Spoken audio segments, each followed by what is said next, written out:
আজকের দিনটাই সব নয়। আজকের দিনটায় যে অত্যাচার আপনারা দেখালেন, আমাদেরও সরকার ছিল, কোনোদিন আপনাদের গায়ে আমরা টাচ করতে দিইনি। কত মর্যাদা নিয়ে ঘুরে বেড়াতেন, কত কেস ছিল সেগুলো আপনারা খুঁজে নিন। কোর্টের রায় ছিল এফআইআর করা যাবে না তার বিরুদ্ধে। একজন হাজব্যান্ডের ওয়াইফ তো কেসও করেছিল, সেসব ঘটনা আমরা জানি। কিন্তু আজকে যে ঘটনা তারা ঘটাচ্ছেন, এর থেকে লজ্জাজনক ঘটনা আর কিছু হতে পারে না।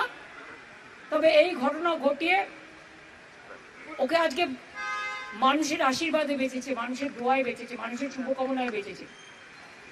আমি বিশ্বাস করি আগামীকাল থেকে আমাদের ছেলেমেয়েরা, কর্মীরা, তারা নিজেরা রাস্তায় তাদের কর্মসূচি নেবেন। আর আমিও 2 তারিখ থেকে আমার কর্মসূচি শুরু করছি রানী রাসমণি রোড থেকে।